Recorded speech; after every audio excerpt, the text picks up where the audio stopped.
was a question in the back, and then we'll move over here. We still have time. I got two questions. The first one you mentioned about bank accounts, that all the names should match. Yeah. Some of the manufacturers have bank accounts in Hong Kong. Yeah. Is that okay? I haven't had a problem, but it's a question. Yeah, so for example, then that name should be on the contract as well.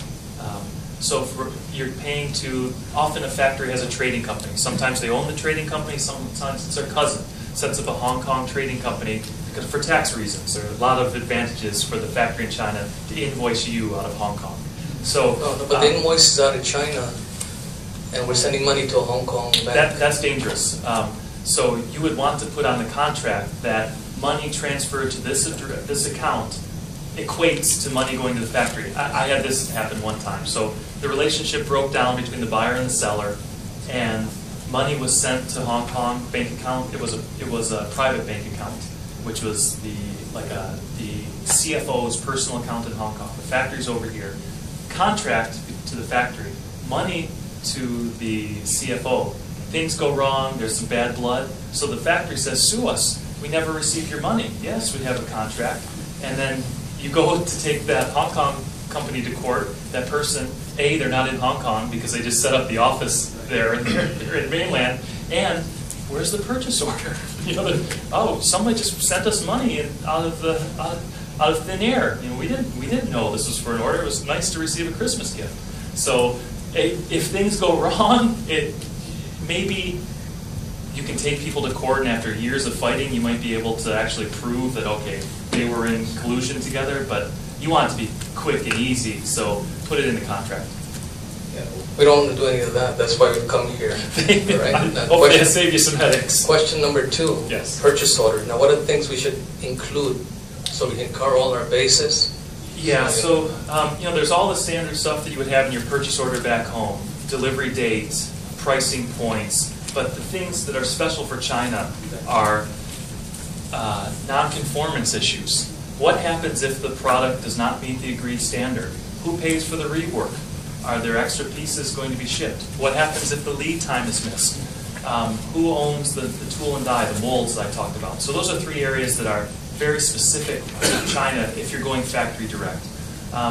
So yeah, my purchase order template is about 4 pages long. It's in bilingual, so that I can't have the supplier look me in the face and say, oh, I didn't really understand what you meant, Mike. So I make it very clear bilingual. A lot of American companies make the mistake of dropping a 500-page contract that's in legalese that I couldn't understand as a native English speaker. Of course, your supplier is going to look at this document and say, I'm just going to sign it to get the purchase order. And then a few years later, they break the terms, and they don't feel bad about it because they didn't realize that they were breaking the terms to begin with. So make your contract comprehensive enough to cover you, but simple enough that everybody understands. And talk, Mr. Wan, you know, part of this contract is that you're not going to sell to Walmart because that's my competitor. Let's put that in the contract under signature. Everybody agree?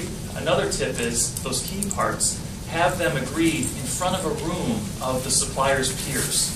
His senior managers, maybe the mayor's there if it's a big order. That way, if he breaks the contract, everybody in the room knows he's a liar. And that loss of face is much more powerful than simple signature on a contract. And some of these basics, you have it in your book? Yes, I do. Thanks for helping us. I get my free copy there. Well, you had a question? One more. We'll get both. The question I have is that it almost appears like you made a presentation. It almost appears like you've made a presentation where it's a perennial adversarial relationship with your supplier. Do you have suppliers in the 12 years that you've done this where you don't manage the minutia? Yeah, certainly. You know, as I mentioned, some of the suppliers are like family to me. We go on holidays together. So, yes, and some of my best suppliers, I don't know that well because they're professional and they get the job done, and my check is enough to motivate them. Usually, it's because my orders are large. So the larger the order size is, the easier it gets to do business. The more danger if you mess up financially, but the less hand-holding you have to do. Down when orders under $10,000, it's really gritty, a lot of hand-holding, and a higher chance of an unpleasant experience. So if you're in the small, under $10,000, you have to be really sharp to survive in China sourcing. So I don't want to say all Chinese suppliers are bad, but I have enough bad experiences to fill a book and to warn us that we need to at least be serious about it. Sometimes the people come to China and say, I know it's dangerous, but I'm just going to try it. Okay, then then if you're willing to accept potential losses. But I believe that you don't have to be scared by China, you just have to adapt. There are things that you would do different if you're going to Japan or Canada or Mexico.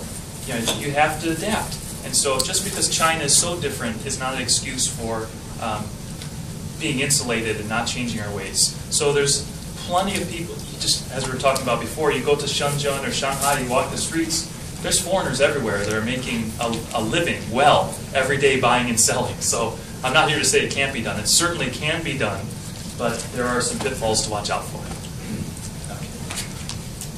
Okay. We have 2 minutes, so we can do 2 questions. Just a quick question back on the quick question back onto paying suppliers. Yeah. Using escrow, is that something you would suggest to do, or it's really make a difference? Really, all the buyers want to use escrow. Many of the suppliers are concerned about it, especially if it's on a first order. So letters of credit can be difficult to set up when your orders are small. If you're $100,000 a million, certainly the factory is going to jump to sign a letter of credit or work with an escrow partner, especially if that escrow is in Hong Kong or mainland China. They get a little bit hesitant when it's in London or New York. So it is a tool that I'm familiar with, but a lot of suppliers, even large suppliers, because they're in the driver's seat. They're the biggest company that makes this product. You do business their way if you want the good price. So everything is a negotiation. Honestly, I don't use a lot of escrow, but it's something that's on my radar that I hear about and I use occasionally. Okay. Thanks. And the last question was over here.